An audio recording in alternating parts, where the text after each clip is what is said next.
I spelled your name right. Yeah? Guest name? Yeah. Alright. Vail, like Colorado. Alright. Yeah, your ship is in battle. Why Yep. are you not using it? Where is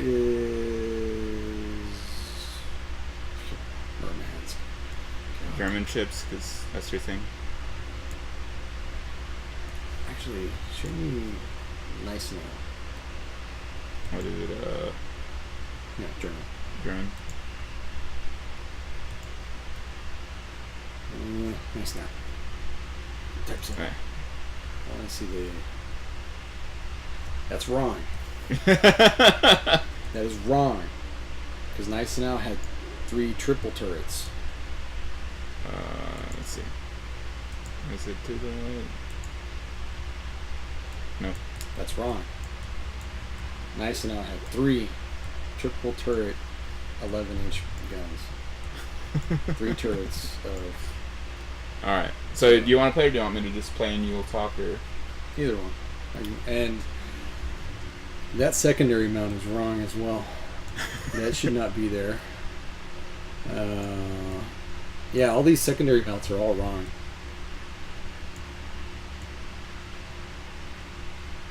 Even after the modernization, these are all wrong. Trust me, I have the books to prove it.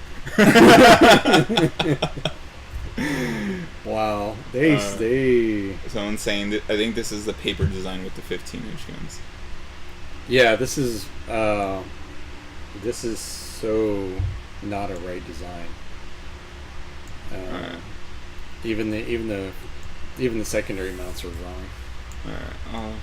Let's see. Because that super firing secondary mount on the aft. That wasn't even added when they did the Missouri. The Atlantic bow. All right, so the way we go is you introduce yourself, name, rank, when you were in the service, and then start telling funny stories or memories or whatever you want. All right. Talk about service, or you can talk about what you do here, everything. Okay. So my name is Troy Vail. I am the IT manager here on board USS Iowa. I was in the Army from 1989 to 1996. My last MOS was fire direction control for artillery, which is actually kind of fun. And how that works is the forward observer spots targets or gets called in a target. They would call in the grid coordinates to us, and we would confirm whether that's a safe shoot or not. There's no friendlies in the area, no cause for friendly danger close situations, and then radio the coordinates onto the guns, and they would the artillery batteries, and then they would plot and do their shoot.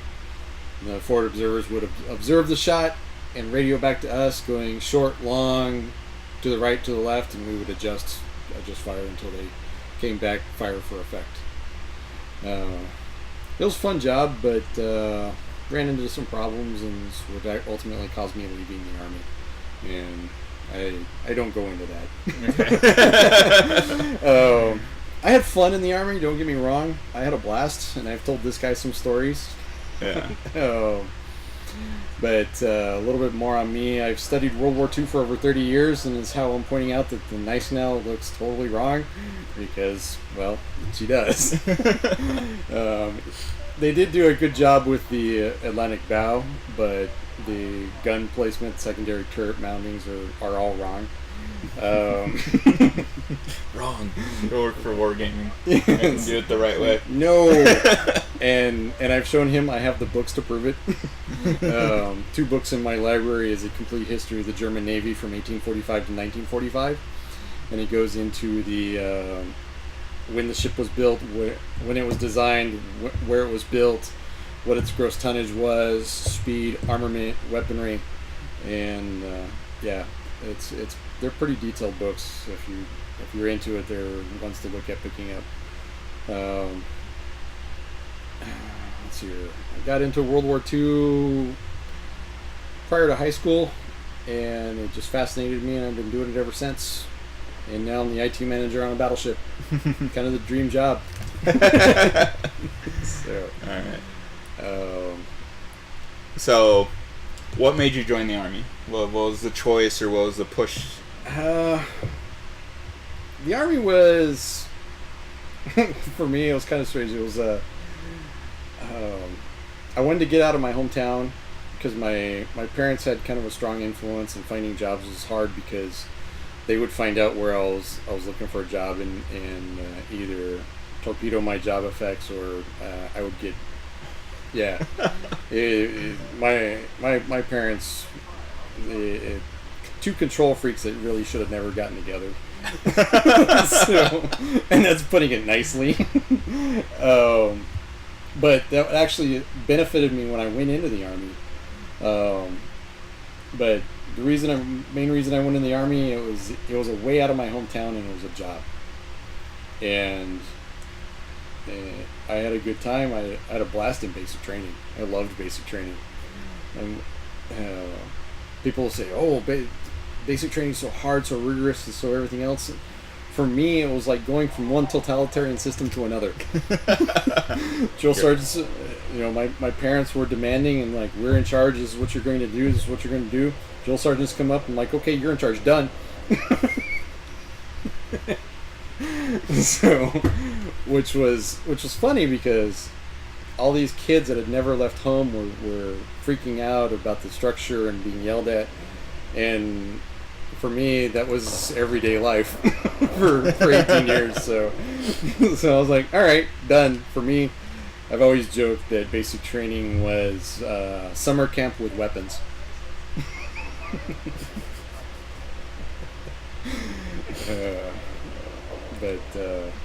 Yeah, I have some of my funny war stories are from basic.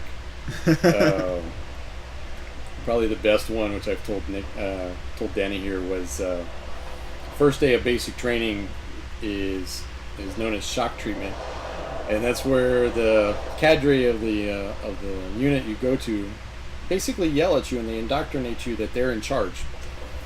And the order was we're supposed to be at attention, and when you're at attention, your eyes are forward, your hands are at your waists, and you're looking, and you're basically stiff as a board. And this little drill sergeant, I'm 6'2", and this guy couldn't have been more than like 5'6", comes up to me, and he's in my peripheral vision, and he yells, "Private Vail, what are you looking at?" Kids that didn't understand the mindset would turn and say, "You're looking at you, drill sergeant." Well, wrong. Do some push-ups for me. For me, at that point, I was in the front rank, and directly in front of me was the pictures of the chain of command, from our corporal all the way to the president, and that was part of our general orders, was to learn the chain of command. So he says, "What are you looking at, Private Vail?" And I said, "Well, drill sergeant, I'm studying my chain of command, drill sergeant." This threw him for a loop, because he was expecting me to say him and make me do some push-ups. Well, he can't make me do push-ups for doing what I'm supposed to be doing. So he stands there for about a minute, and he's trying to wrap his brain, and you can actually see him just thinking about what's going on. He turns around, and sure enough, there's the chain of command right in front of us. And he contemplates for a minute, and he turns back around and points at me and says, "I'll get back to you later." Walks off. So that was the start of basic training for me, which just led to the army was fun. It was strict, but it was entertaining. Let's see what else. No, the grenade one. Oh, the grenade one. I went to basic in Fort Sill, Oklahoma, which is artillery training center, and the units were called batteries because you form artillery batteries. And so our battery, every unit has a screw up. Our screw up was in 3rd Platoon, known as Private Wood. And Wood was so much of a screw up that he was known by the battalion commander who oversaw all 5 batteries of the basic training unit. And it's pretty bad when the battalion commander knows who you are because of your screw ups. And we're out at the grenade range, and in the Army they teach you how to identify grenades, what their purposes are, and it also shows you how to throw them, you're throwing practice grenades all the time, and you're about to die. Yeah. And the quarterback is toast. Well, all right, that's not so bad. And so we're all day throwing grenades, and the requirement is to throw 2 live hand grenades. And you go up and you're issued your 2 grenades, and you get into the pit. But as I'm walking to the pit, I see our company commander standing there talking to the senior range sergeant. And I overhear the captain getting quite loud, saying, "Sergeant, I don't care if it's you, myself, and Wood out here on a weekend when there's no one else around, but Wood is not throwing live grenades with the rest of the battery. I don't want that responsibility if and when he drops one."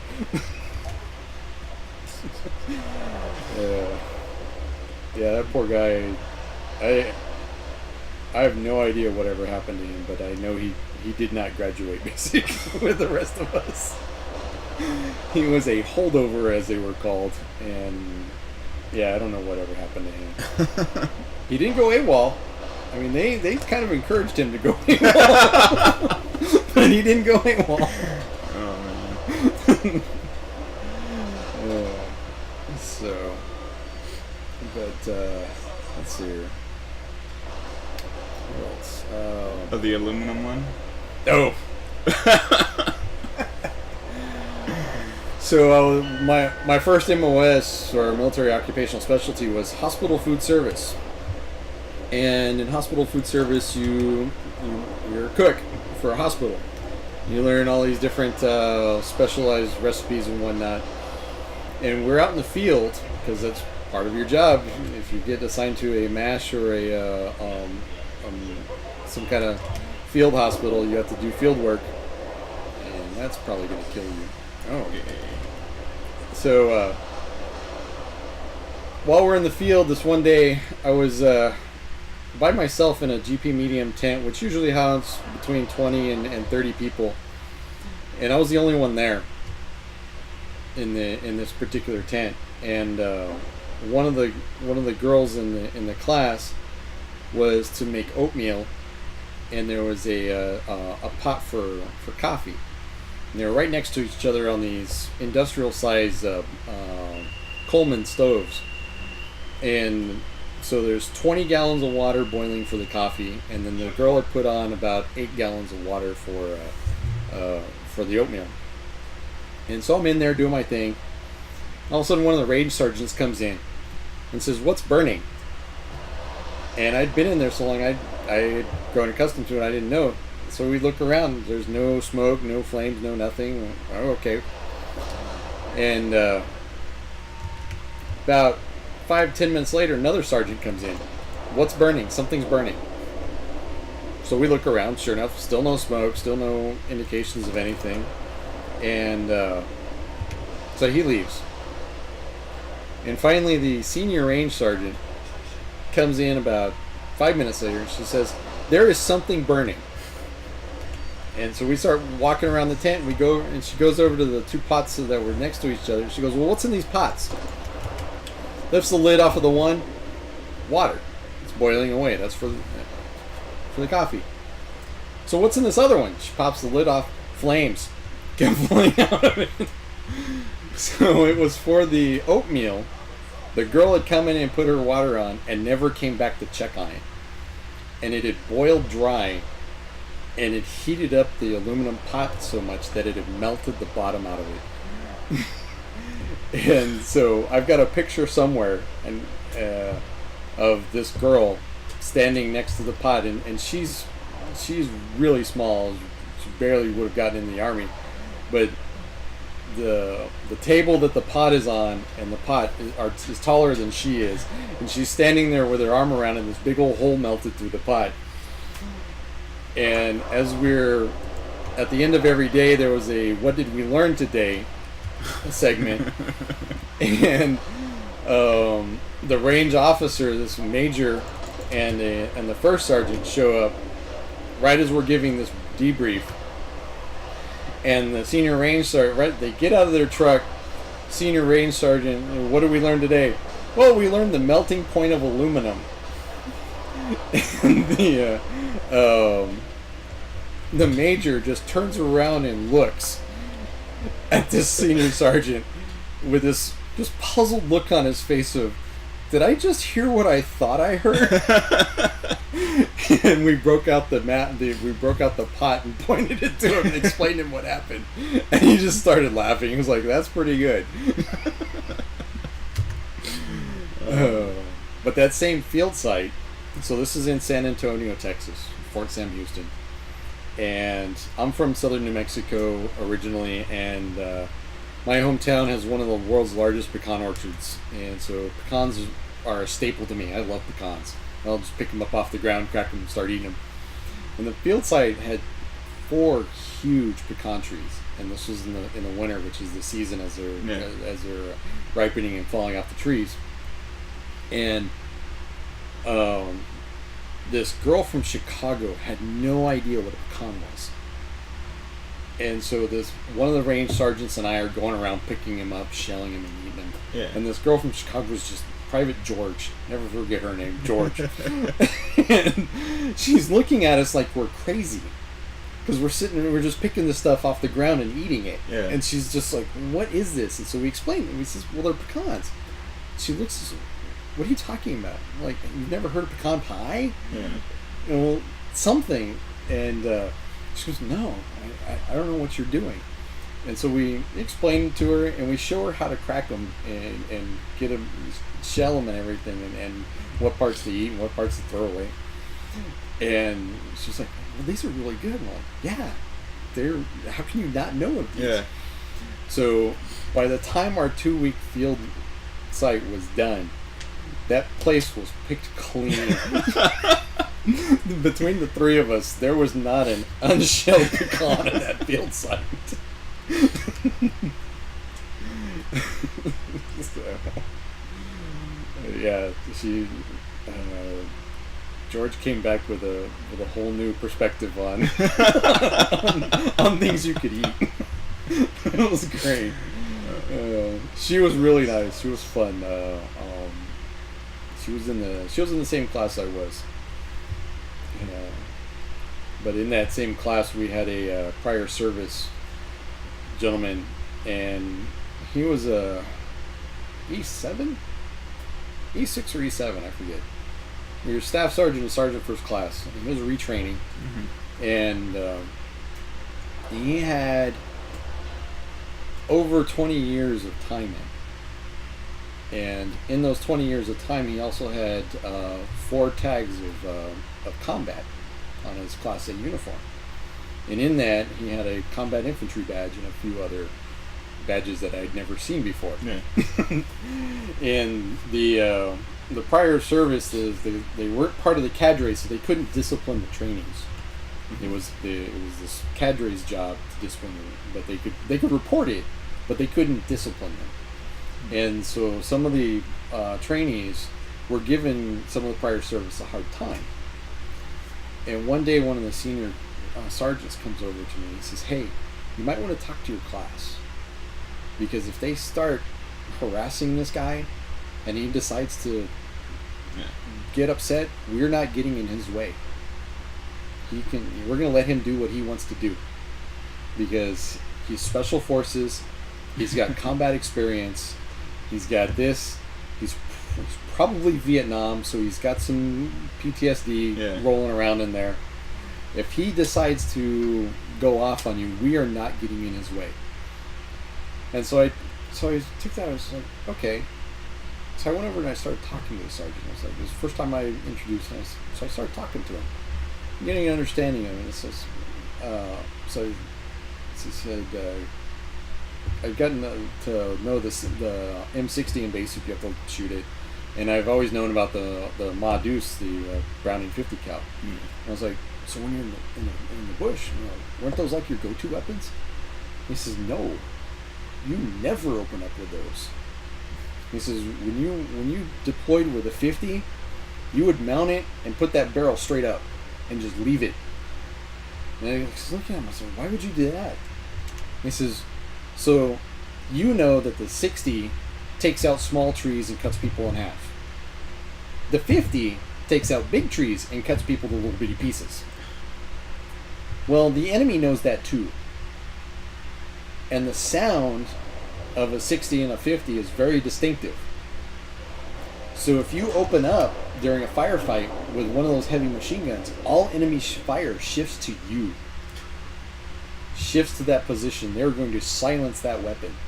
And I'm like, okay, that's a good safety tip. Yeah. But this guy, he was telling me one story. He says he had this this mortar man that knew the I think it was a 82 millimeter mortar. I forget exactly what it was, but he knew his tube and how to set the dials and ranging on those. And he said that we were sitting and there was a dumpster way out in the distance. He says, "You see that dumpster out there?" I said, "Oh yeah." He says, "I could tell this guy, I want you to hit that dumpster." So he would do his initial spot, do his ranging on his dials, and drop his first round, is the spotting round as it's called in artillery. And because the 60 is such a slow moving arcing round, you can actually watch it as it goes out into its target. So he said this guy would be watching that shell as it's going through the air and check on the target every now and then and be making changes to the tube while he's watching, not looking at what he's doing, but dialing in the tube. And before that first round hit, drop his second round, and the second round would be on target. To be just so good at your job that you could do that. Yeah. And I was like, so he was one you had around a lot. He was like, yeah, this guy was. He said that they were out at a training range site one time, and he had already spotted his tube for a specific target. Yeah. And the range sergeant and some officer had come up and said they wanted a demonstration, not knowing that he had already ranged his target. Yeah. And said, "Hit that over there." And the guy just dropped his first round because it was the same target he had just ranged for. And hits it on the first shot. Wow.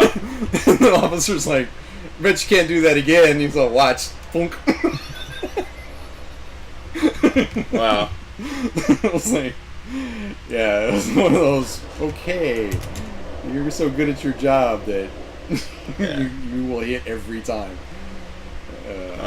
So we got a question from someone, which was, what would be your must-have books for people interested in World War II naval history? Naval history. So, depends on which Navy you're talking about.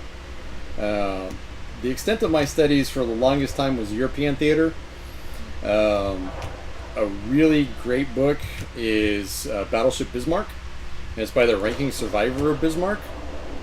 Very detailed oriented, and he talks about, he was actually the adjutant to Captain Lindemann during the construction of Bismarck. So he was there from the beginning to the end of Bismarck. That's a very, very good read. The two books I have on the complete history of the German Navy are very good as well. Very detailed, very well oriented. I've had those for, over 15 years. I don't know if they're still in print or not. But Battleship Bismarck is still in print. You can get that from Military Press. Admiral Dernitz's biography is really good. I strongly recommend that. There's two books one on Battleship Musashi and one on Yamato. And Musashi is really good because it goes from beginning to end. It talks about the building and the some of the problems they had with launching her. What's some other good ones? Black May is an amazing book, and Black May talks about the May 1944 when Germany lost the Atlantic War, effectively, where we were sinking more U-boats than they could produce, and it's very well detailed. If you're into the U-boats,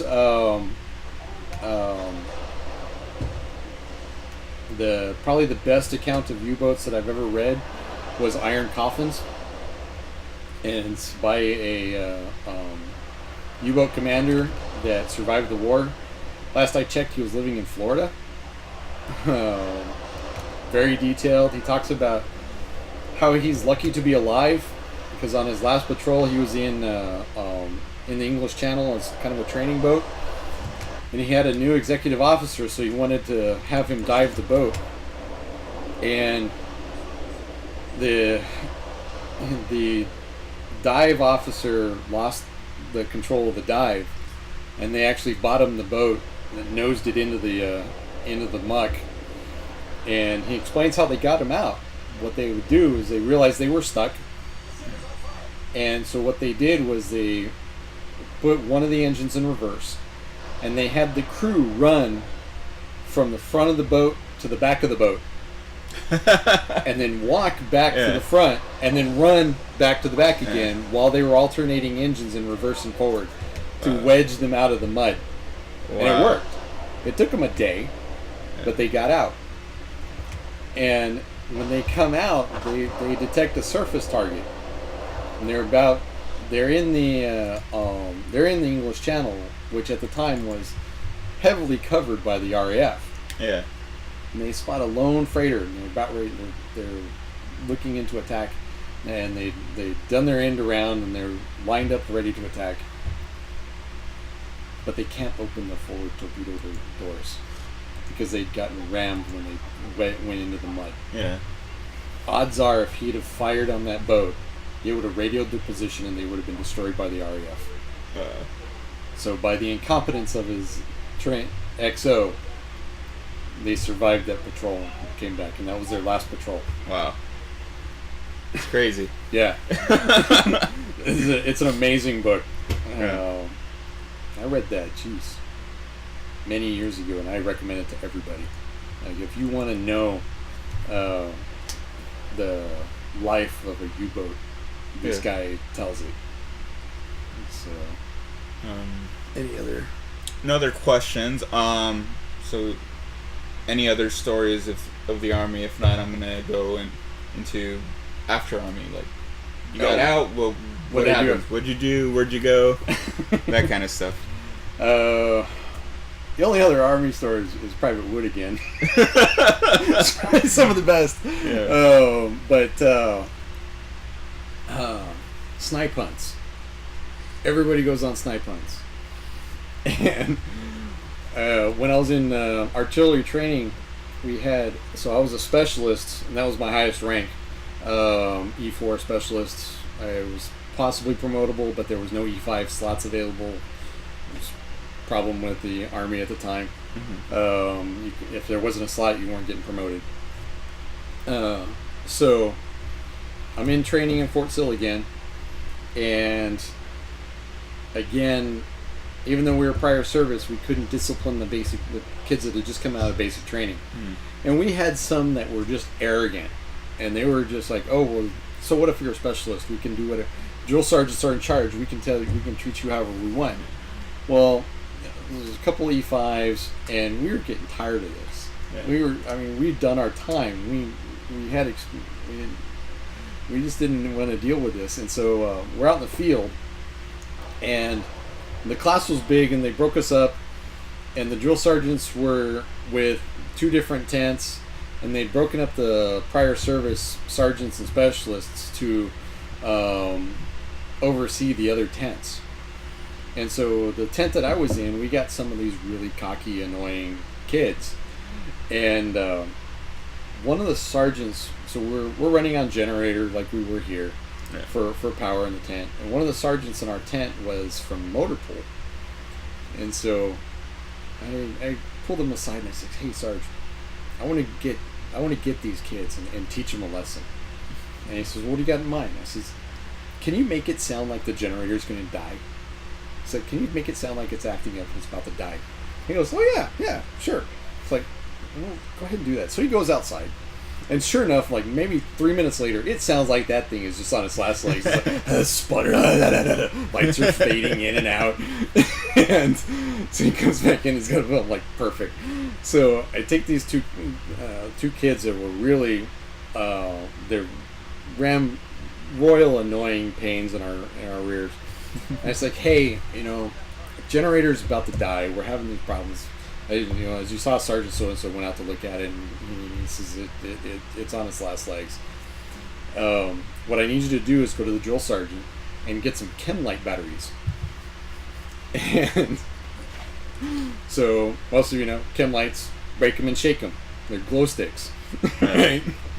And so these kids are like, okay. One of them actually almost caught me on it. He says, like, chem light, is that like CHM? I'm all like, no, it's KYM. Chem light battery. He goes, okay. So the requirements of the field, you had to put on your load bearing equipment, put your Kevlar, take your rifle, and get all your gear and go out if you ever had to go outside. So these two kids get their stuff on and they go marching off to the drill sergeant's tent, and the sergeant and I are watching them. And the other basic trainees are looking at us going, you guys are up to something. What's going on? And so we clue them in on what's going on. And they're like, well, that's just messed up. And so these two kids go to the drill sergeant's tent, and they're in there for about 3 or 4 minutes, and all of a sudden you see them just bust out. They're running, and they stop right as they get out of the tent and start doing push-ups. And this is the middle of July in Oklahoma, so it is hot, and they're out there just pushing the ground, and drill sergeants are yelling at them. And while we're watching it, so the basic trainees are laughing, and the sergeant and I are putting our load-bearing gear on and getting our Kevlar, getting our rifles, and the other guys are looking at us and like, what are you doing? This is watch. So these kids come back, and they're dripping sweat. They're just dying. And they're like, Specialist Vail, Sergeant so-and-so, drill sergeants want to see you. We're like, okay. We just go off because we were already ready. We didn't need to. And so we get over there. And the drill sergeants are just, they're laughing and they're having a great time. And they're all like, that was good. Like, we need more little like that. They're like, so they didn't give us a hard time for the next 3 weeks. They're like, all right, learned our lesson.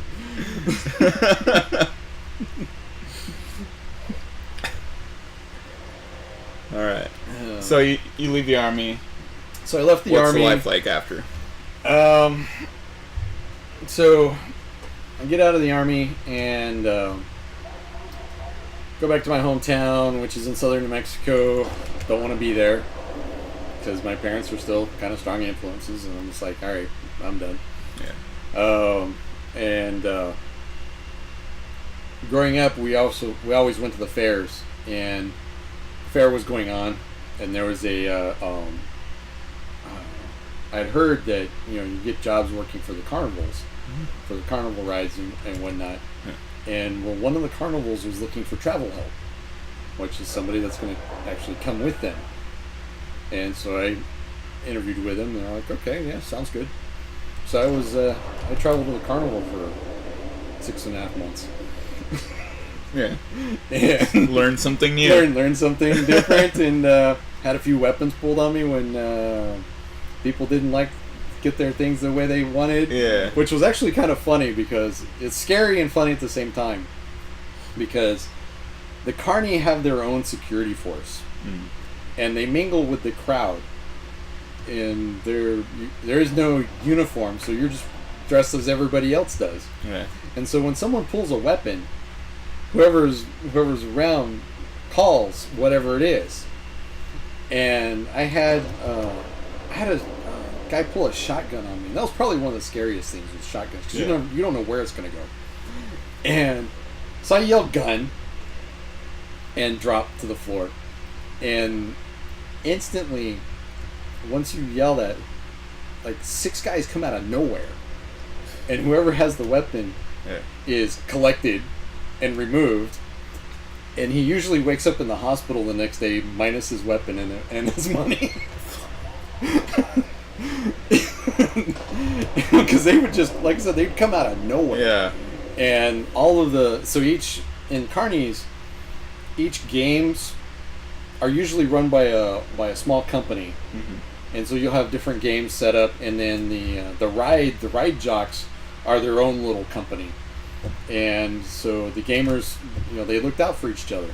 Yeah. And so these gangster security guys would just walk in the crowds, and if somebody yelled fight or gun or something else, they came out of nowhere.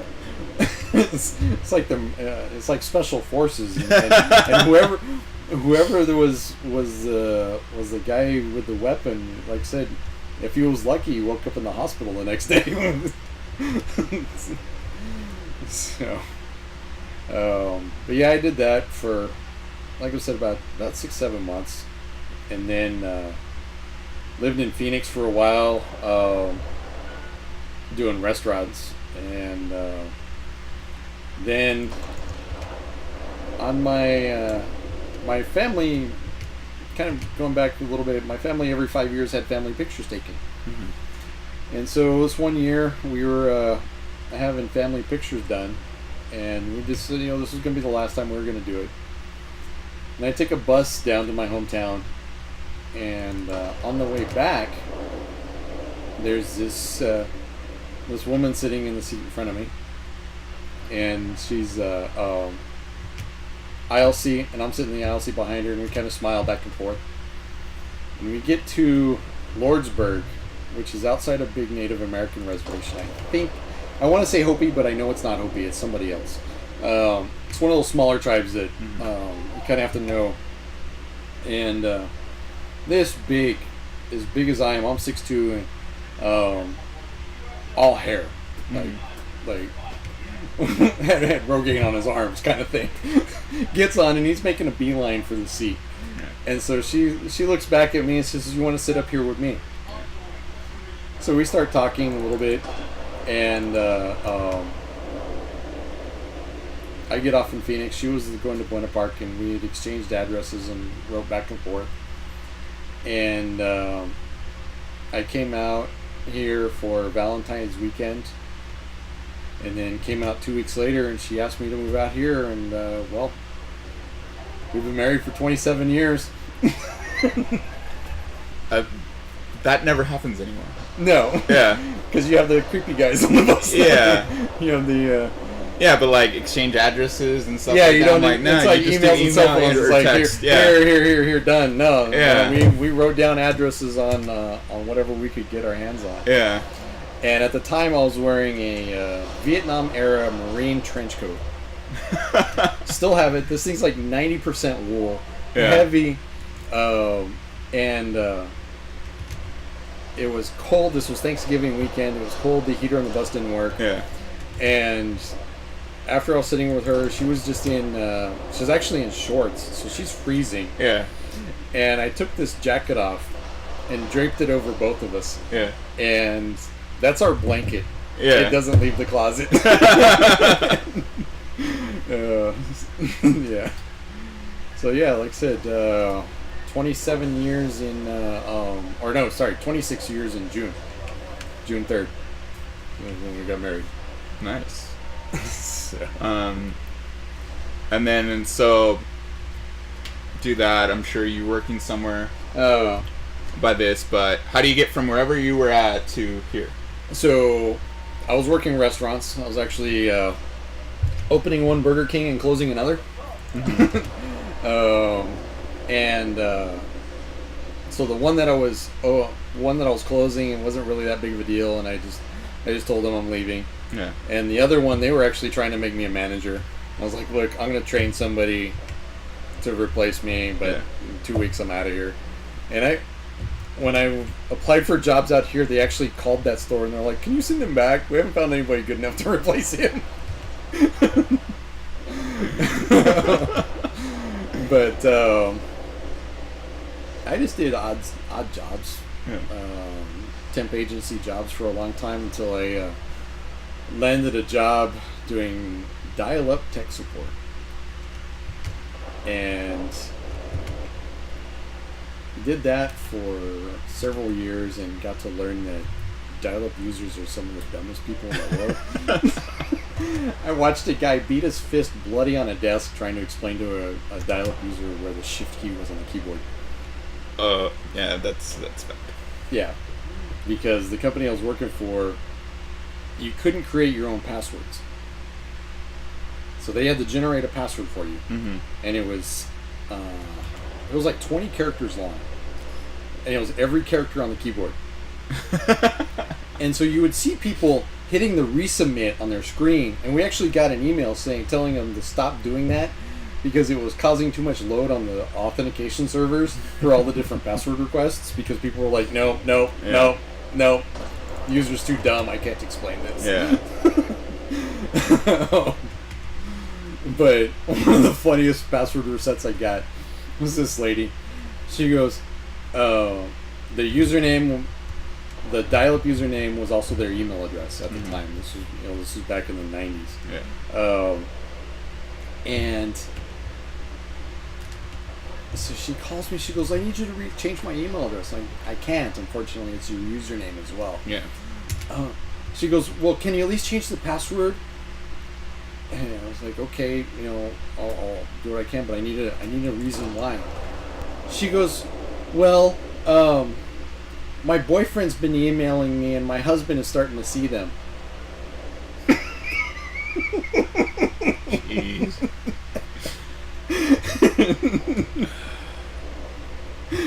So yeah, I reset that password, and I was like, "Ma'am, but when your husband wants to get online, what are you gonna tell him?"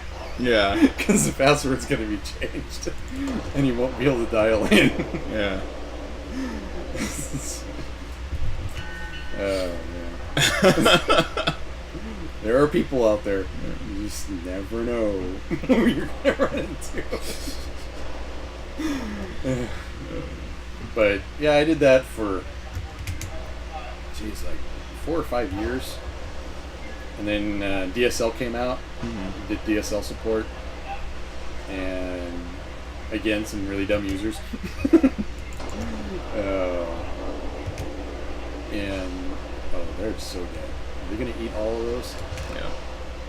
Yep. Boom. My quarterback is toast. What left me a present. Oh yeah. Crunch. That's not so bad. One of my best calls at dial support though was at Earthlink, and Earthlink's little staple call was, "Hi, thanks for calling Earthlink Tech Support. Can I get your first and last name?" Because that's how the account was created under. And this guy says, "So and so whiner," and my random mind just clicked, and I said, "Is that like Doug and Wendy Weiner from Saturday Night Live?" And the guy goes, "Why, yes," in the same voice as the whiners. So we did the rest of the call like that. Yeah. "Well, sir, I'm sorry, but I'm going to have you click on this for me and tell me what you're seeing." The supervisor's looking at me like, "What are you doing?" And I showed him the name on the screen, and he goes, "All right." Got the guy online, did the whole call like that. We've done other stuff like, 2 companies ago,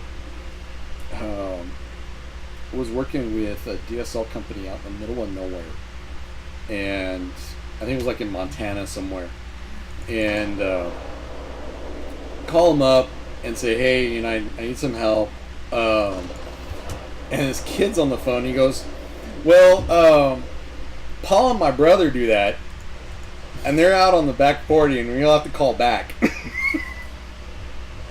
So finally get him on the phone, and the field tech for the company that I'm working with is out there on site trying to turn this up. Yeah. And the DSL company's guy says, "Well, that should work." I was like, "What do you mean should? It either does or it doesn't." Yeah. And so I tell the field tech, I says, "All right, this is what I'm going to need you to do. You're going to take and plug in our router, and I'm on the." I was like, "Hey, do you have your rubber chicken?" He says, we might need to make a sacrifice to the silicon gods on this one. It's like, you got your rubber chicken? He goes, yeah, it's in the truck. so I'm talking to this guy, and he says, and right as I start to spiel, these two, a VP and some guests and some other guys start walking by, and my manager who'd known this, right? And I says, all right, so what I need you to do is you can take our router, you plug it into the modem, and as you're getting ready to power it up, what I need you to do is use your left hand to power it up, and you need to face north, and have the rubber chicken in your right hand facing east, and your right leg pointed north, and then power it up. And these guys, these VPs and these guests walk by and they hear this, and they kind of glance over, and the manager's like, don't worry, it's just Troy, it's good, it'll work. It's just the way Troy does it, it'll work, we're good.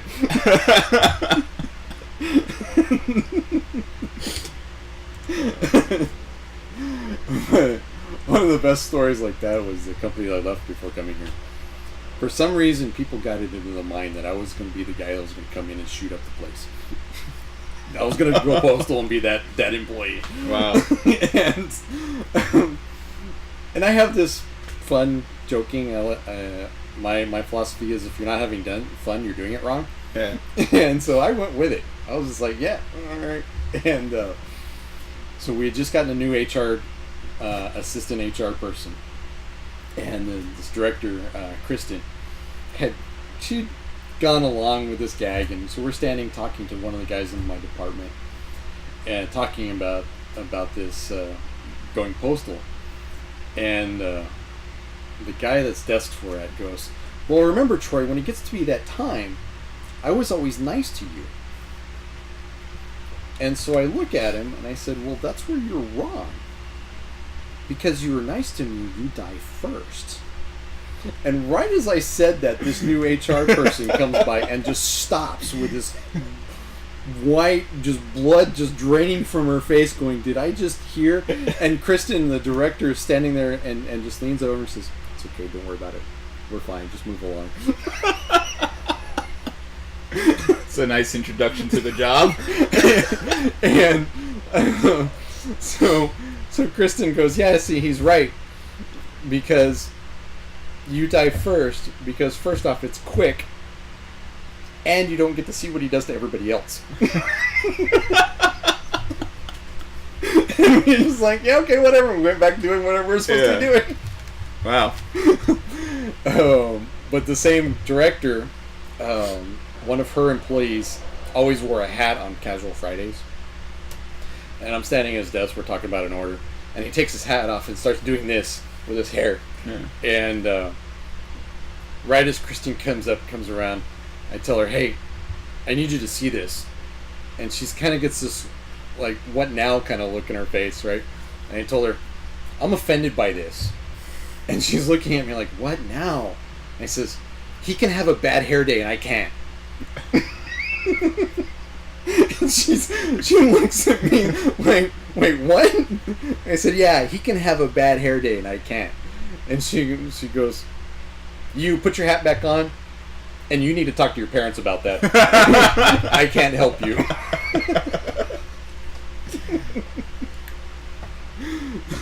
Alright, someone's asking, what are the most common inaccuracies or misconceptions you see about warships? Well, I've only been playing World of Warships for probably, 2 or 3 months.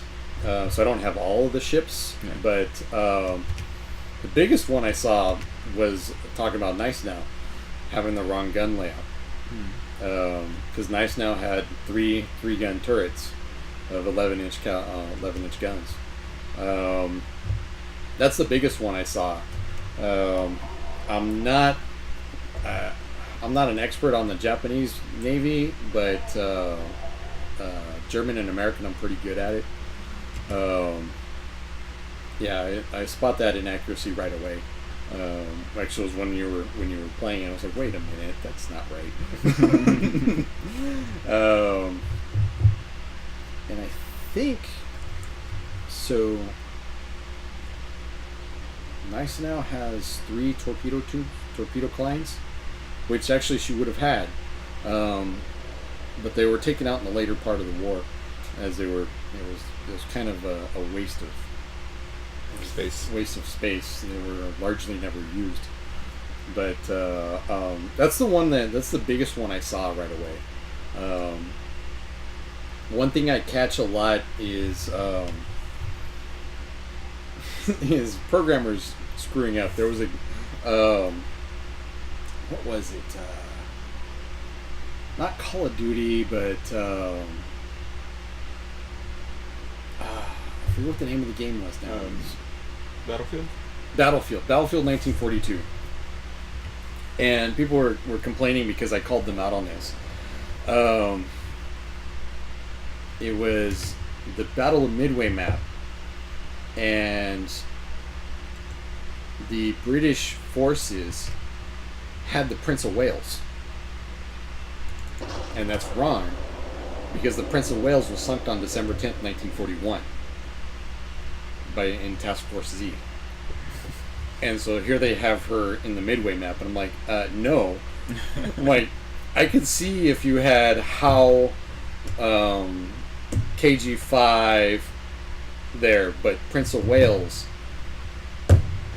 ended the British naval aspect of the Pacific Theater with Task Force Z. And it's sad that what's happened to Prince of Wales and Renown, because illegal salvaging has been going on, and they're pretty much gone. And what they've been doing is lowering underwater explosives and blowing the hulls up, and then pulling up the scrap after that. Yeah. And it's unfortunately there's not much that can be done about it because it's such a wide space, but it's an insult to the sailors that were lost. Yeah. So, and in fact, 3 Dutch destroyers and an American destroyer are completely gone. They've been completely salvaged. And in fact, the only trace you can find is the impact on the seabed. They have scrapped those ships completely, and that's an insult, because they're war graves. There was a guy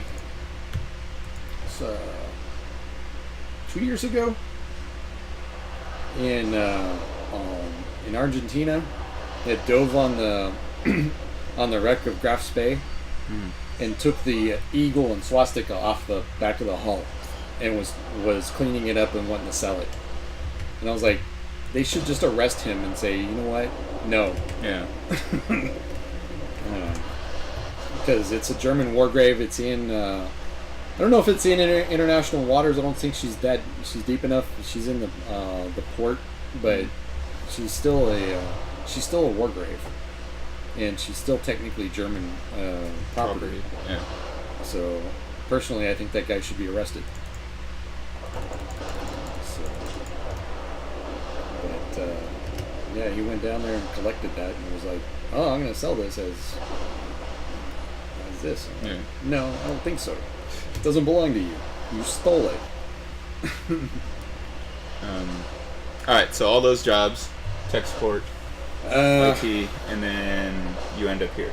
So the company that I was working at with Kristen, I was looking to leave them for a lot of different reasons, and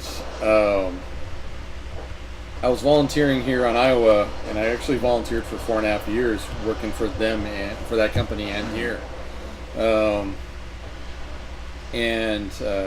David Canfield, the CIO here, really liked my work ethic and saw that, I'm not going to just sit here and say, oh, I'm not going to work on cable. I'm only going to work on the network. You can't give me specific projects. I'm gonna do what you need me to do. Yeah.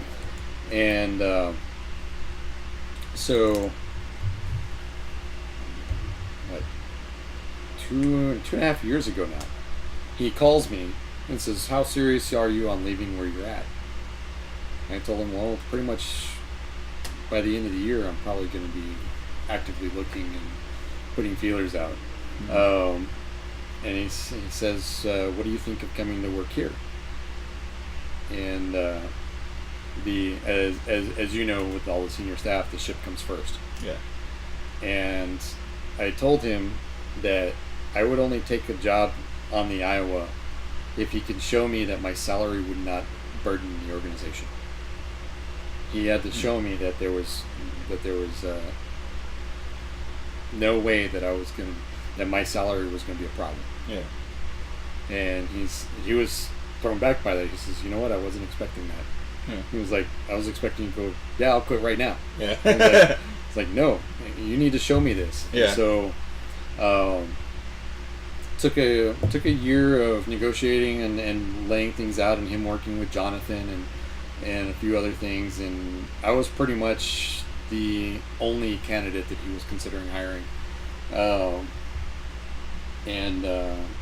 So finally it came to a head when something happened. I don't know what. And David had a crisis and was like, "Look, I need somebody." Yeah. Because he was a one-man band on IT.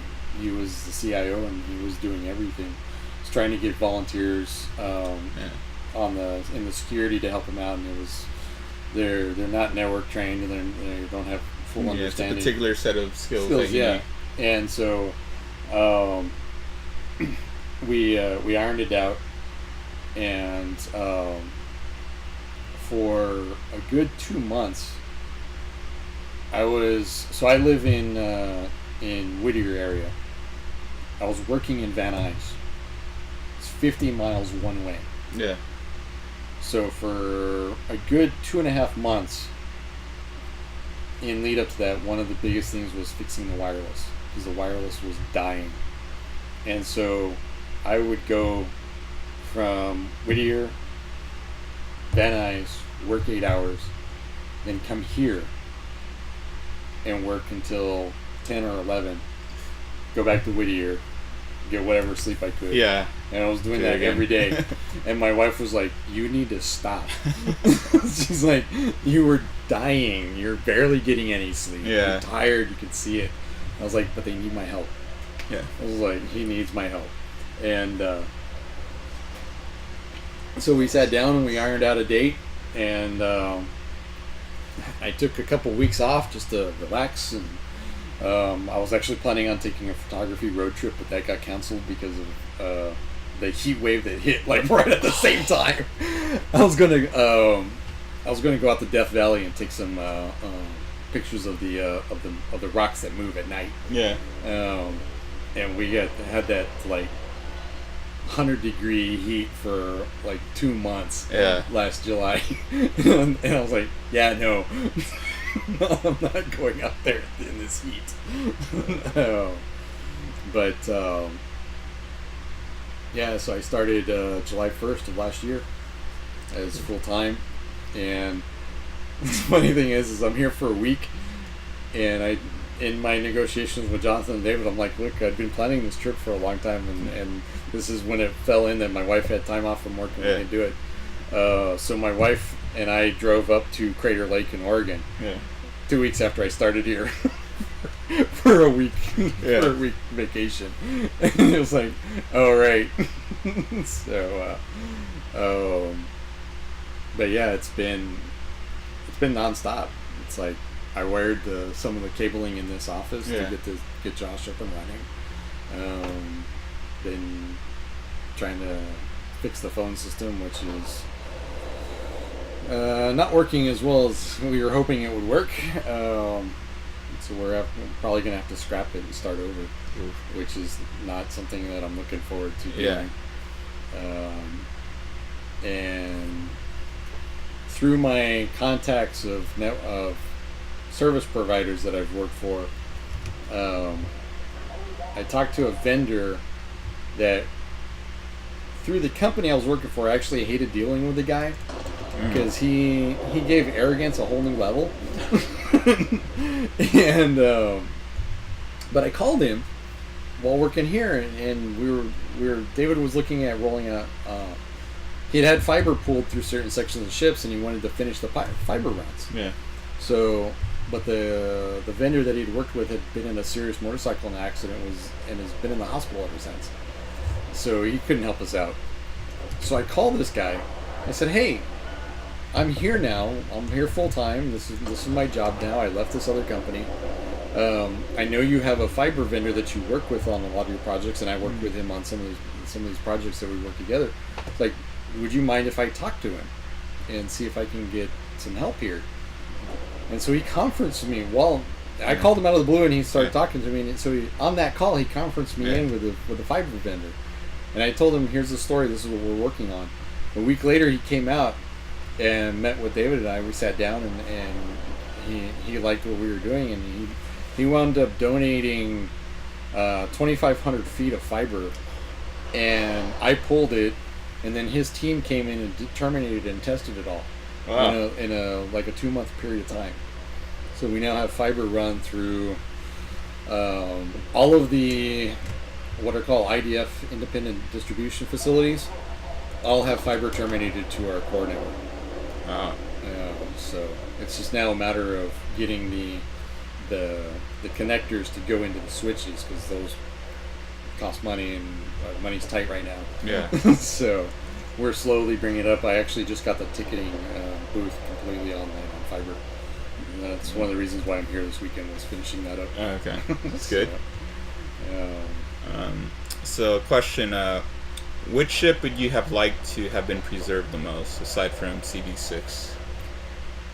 Aside from what? CV6. Oh, which ship? Ooh. I would say probably one of the ships I would have liked to have seen saved, because she survived the war, and she died to atomic testing. Yeah.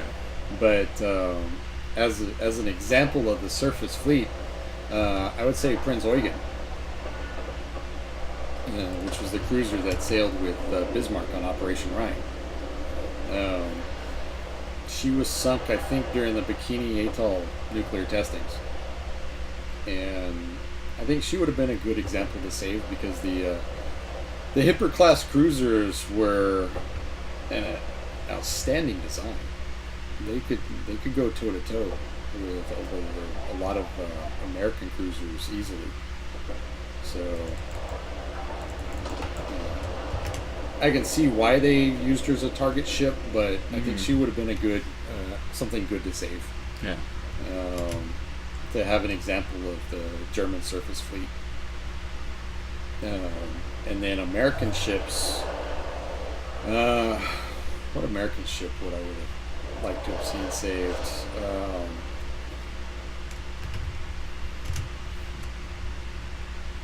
Being as I'm from there, I would say New Mexico. We're all biased to a ship. Yeah. New Mexico would have been a good one.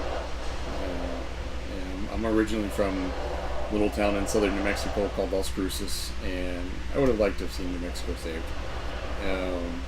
They had an interesting design, but just for kind of bias, yeah. That's where I'm from. But I forget whether she's a fast attacker or a boomer. There's a New Mexico class submarine, or New Mexico, not New Mexico class, but a USS New Mexico boomer that was built. And in one of the famous restaurants in my hometown, which is actually a national landmark, they have a New Mexico state flag that was flown on the USS New Mexico when she went under the ice cap in the North Pole. Wow. And cool. They named the galley on the boat. The name of the restaurant is La Posta, or the Post, and on the USS New Mexico, the galley is called La Posta. That's cool. By the way, you're on fire. Yeah. But you use your repair. Oh, I got two now. Okay. What's the other? What's 4? What is that? Radar. For what? Torpedoes or? No. Or what is it? No. What is it doing? Sea ships if they're close, and then smoke. That's oh it. yeah, targets through smoke screens. Yeah. Okay, makes sense.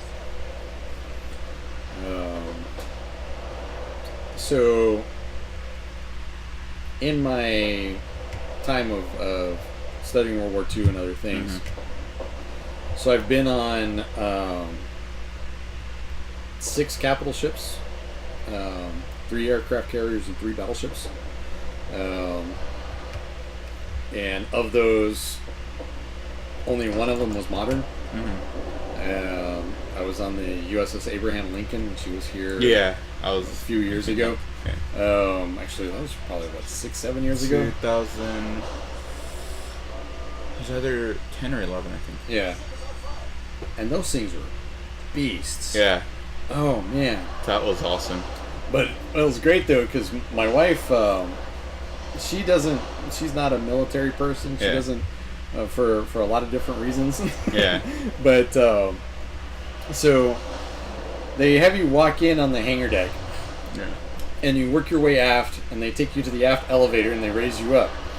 And so I'm standing there watching the crowd and watching how they're loading people and doing their things, and the safety, they would get the people on the elevator, safety line would come up, and the klaxon would ring 3 times, Yeah. and it would lift up. Yeah. And the people on the lift would always gasp because of this lift, Yeah. right? Every time. And I'm all, I don't see why you're standing here for 15-20 minutes. You Yeah. see this process. And so I told my wife, I was standing here with her, I was like, hey, watch this. So they're going to get on. Safety lines will come up. You'll hear 3 bells. Yeah. And then a second later is when it goes up, Mm-hmm. right? So you see this coming. And she's like, okay, all right. And so we get on the elevator. And sure enough, she insulted. I was like, I just stood here and explained to you this process. And it's funny because we're standing on it, and the lines come up, and the bells go, and I use my fingers like 1, 2, now. And sure enough, it lifted, and she's like, right? Yeah. So as we're going to the forward elevator to go down, same process. Yeah. Comes up, safety lines are up, they lower the safety lines, people get out on it, they raise the safety lines, and because it's dropping, Yeah. there's a little bit of a gap between when the hydraulics really grab, Yeah. and so it drops like a fraction of an inch Yeah. before the hydraulics really kick in and it lowers down. Same thing. People are startled by this, and I'm standing there, and I tell her, I was like, "See here, watch." And I did it, and she's like, "Okay." And so we get on, and I'm standing there next to her, and she grabs me, and half. I was like, "Again, I just stood here and explained this to you." It's the mentality of the crowd. They just don't. So Yeah. many people don't pay attention. A good example of that is. Not of that, but of people not paying attention and seeing where they're at. I went to Russia in 2015 for the 70th anniversary of the end of the war in Europe. I was in Moscow for Victory Day, which is their Yeah. Memorial Day and Veterans Day combined. It was a big deal for them. Yeah. Kind of losing over 30 million people is one of those things you don't want to forget. Yeah. Fighting for your survival for a few years versus madman kind of has that effect on people. So my dad and I are there, and we're going through the subways, and their metro system is immaculate. Every metro station has a unique design Mm-hmm. and a story. Like one of the ones we went to was how Lenin moved the capital from St. Petersburg back to Moscow. One of them was depicted to heroes of the Soviet Union during the Battle of Moscow. So it had their bust, the medal, and what part of the service they were in, and then there was one dedicated to the Battle of Kursk, So each one has a story to it. And so we're leaving one of the subways, and I'm looking around. I'm getting an idea of my surroundings. And this particular metro station was built in the 50s. And there's a lot of people coming through. And I look down at the floor and I see this rail. So I follow the rail from where it goes, and I look up and there's this. And so I was like, I know what this is, right? And so I get up against the wall and I pull my dad over and I say, hey, Dad, come here. Wait for the crowd to die down a little bit. Wait for the train to pass and the crowd dies down. I want to show you something. And so he stops, and we're standing there, and finally the crowd goes down. I says, I want you to look at the walls. Look at where we're at, and then look at what's on the floor. So he's looking at it, and he goes, I really don't understand what you're trying to show me here. Yeah. And so I showed him. There's a 10-inch thick door, or wide door, on each side of the hallway. Mm. And then there's a curved rail in the floor. They're blast doors. They were built as bomb shelters. And my dad's, he looks at it, he says, how can you tell? I says, where else would you need a 10-inch thick door? Yeah. In a concave environment, because your arch is one of your strongest geometric figures to absorb this blast. And he looks back, he looks around, and we go to the other side. Yeah. So we're on the way out, we go to the other side, and sure enough, there's another one. And I was like, see there? Yeah. And he goes, oh yeah, you're right.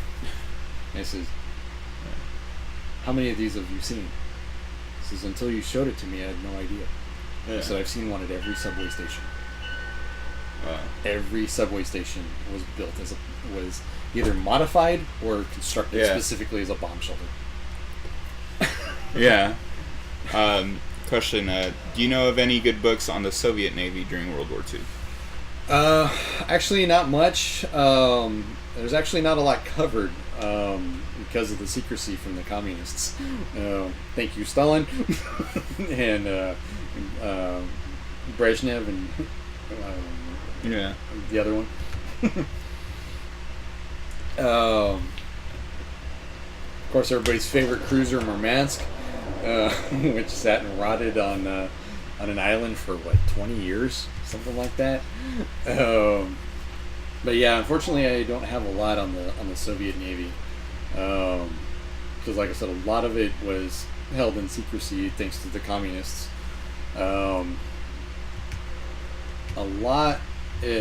What little there is on the Soviet Navy is going to be on their bases. Murmansk, Archangel, and I forget how to pronounce the one in the Pacific, off of the Kamchatka Peninsula. I forget how to pronounce that one. But yeah, I don't have very much on that, and I haven't seen a lot written on it. So, and they really didn't play a lot. Their navy wasn't really prominent. It was mainly for escort. They had some battleships in the interim years, and they actually, after the Japo-Russo War, they limited their surface navy pretty badly in the interim war years. So yeah, unfortunately, I don't have a lot on that. Yeah, I think that's about it. All we know is after Stalin died, they no longer could make stellinium. Yeah, exactly. So on a whim, I'm actually taking classes at Fullerton College, and the class that I'm taking right now is on history, on history of Western society, and we just we're doing World War II, and the instructor broke us up into groups to do oral presentations. One group was German unification, where the smaller kingdoms and nation states were formed into the German Empire. Italian unification, same thing.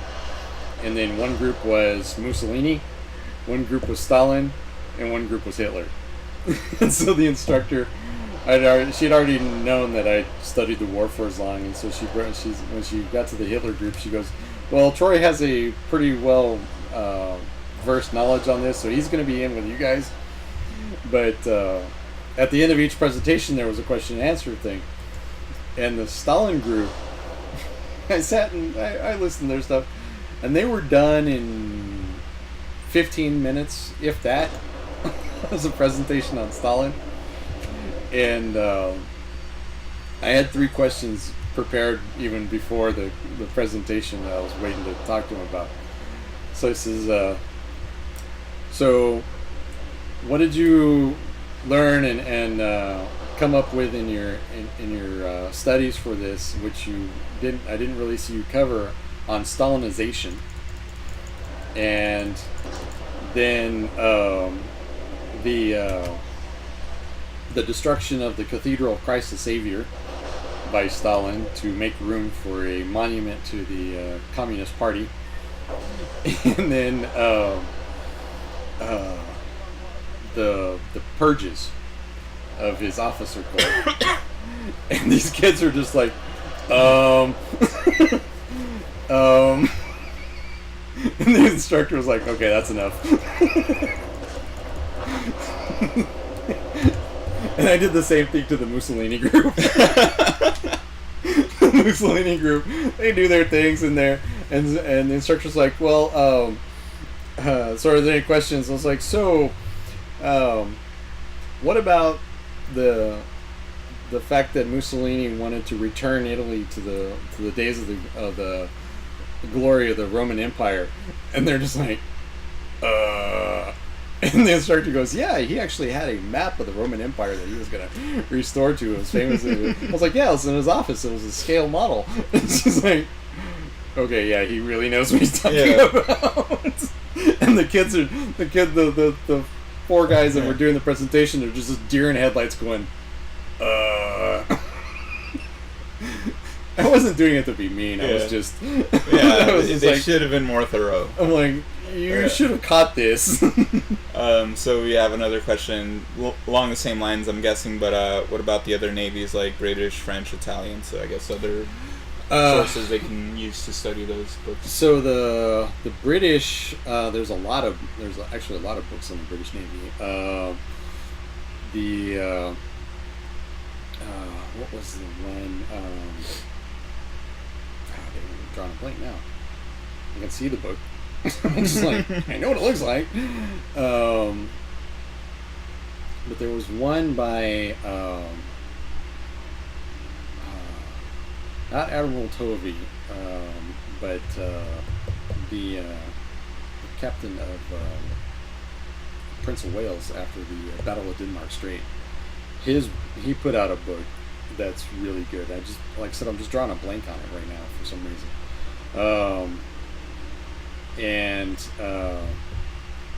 There's one on Task Force Z, and dang it, yeah. So for some reason, I can see the book. I don't have a copy of it myself, but it talks about the failings of the Admiralty, because when Task Force Z was launched, they had asked for air support, and the Admiralty came back with no land-based aircraft can threaten a battleship at sea. And so Task Force Z sails out with no air cover. It's picked up by Japanese, and they launched their assault, and the Japanese were actually given orders to only go after the large ships. So Prince of Wales and Repulse, it's either Repulse or Renown, I get those mixed up every now and then, are sunk at almost the loss of all hands.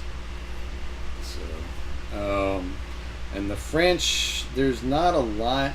A lot of that is actually covered by British authors for whatever reason, and the best account I have of Italian Navy is twofold, and that's actually in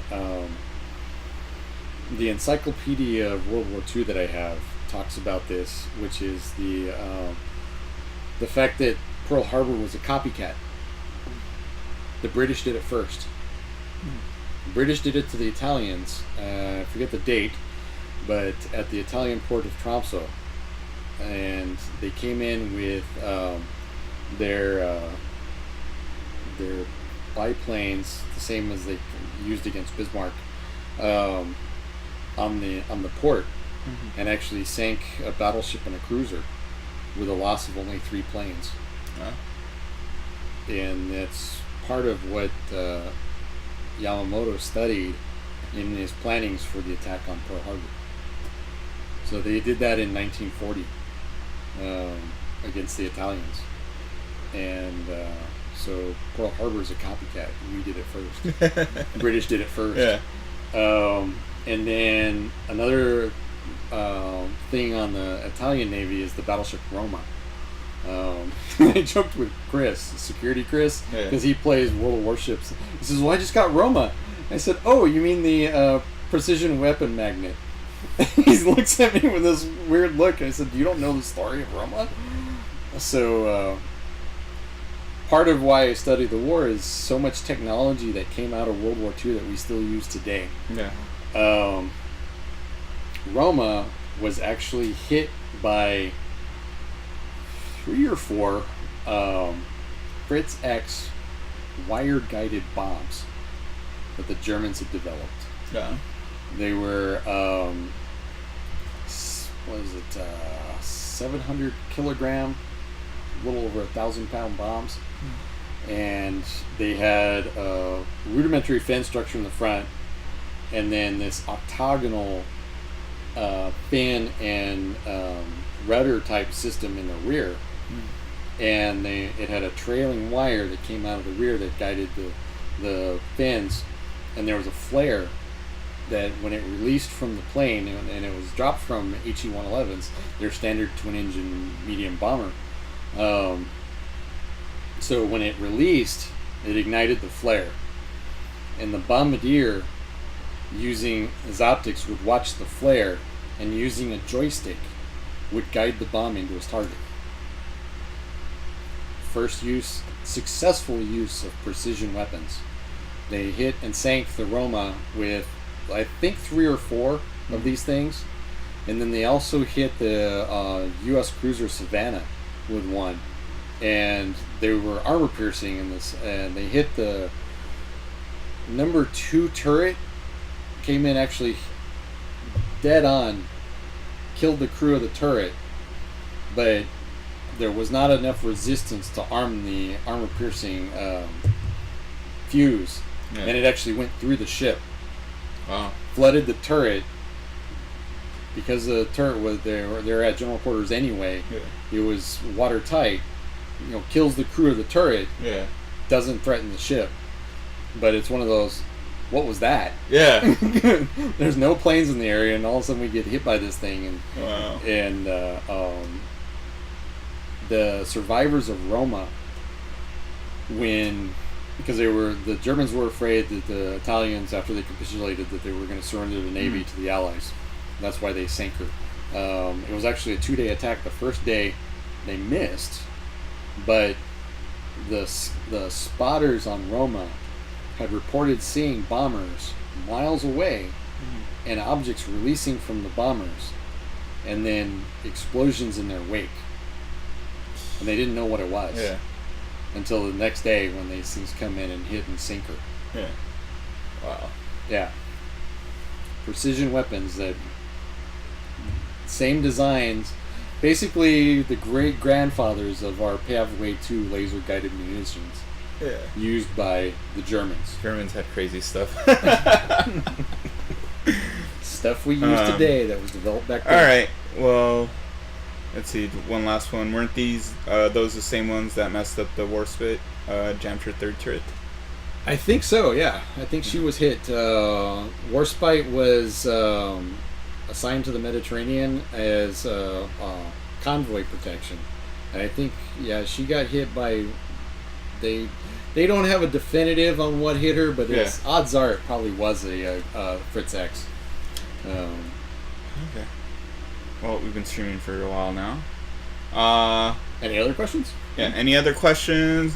Go for a couple more minutes if you have anything else. Not just any other things. If not, we're gonna end it. In Russia, I got to see the only one of its kind Panzer Kampfwagen Mark 8 Maus. What is that? It's a giant behemoth of a tank. Jeez. It's one of a kind. It was a prototype that the Germans were building because Hitler's like, bigger is better, bigger is better. So he builds this thing. I think it was 120-ton behemoth.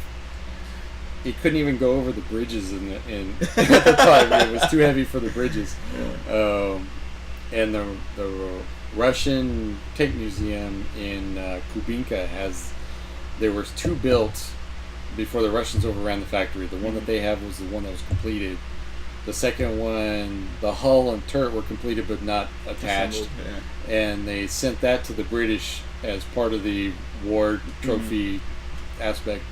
The British did a metallurgical study on it and determined this was a waste of resources and cut it up. But the Russians kept theirs, and the front plate of it, the front armor plate, has like at least 8 holes where they shot at it with their anti-tank weapons and it didn't penetrate. Wow. And I'm 6'2", and I'm standing next to this thing, and there's a good almost 5 foot clearance. Wow. The turret is taller than I am. So. All right. Well, thanks for being here, Troy. Yep. Definitely learned a few things about you. And thanks for everyone that watched. I'm the one that's going to shoot up the place. Just remember, don't be nice to me. It's on record now. We will know. Another thing that people at that company joked about was my hair situation. Yeah. And I always tell people, well, you're just jealous because you don't light up the room when you walk in. But my boss would say, there's lighting up and then there's blinding. You need to turn that thing down. Okay, so one last comment, which was it the same size gun or same gun as German destroyers that tank used? The tank as on the Maus, the Panzer Mark 8. No, it was a 120 millimeter gun. It wasn't an 88. I put a 120 millimeter gun on it. Okay. And what? 2 prototypes, 1 destroyed. Yeah, 128 millimeter main gun. Right. And that main gun is massive. It's at least 5 to 6 feet longer than your standard 88 on a Tiger. Yeah. And it is a rifled bore, but it doesn't have the flash suppressing muzzle that you see on an 88 on Tiger. Mm-hmm. It's just a straight tube. All right. Well, see you guys next time, and thanks for watching. Bye.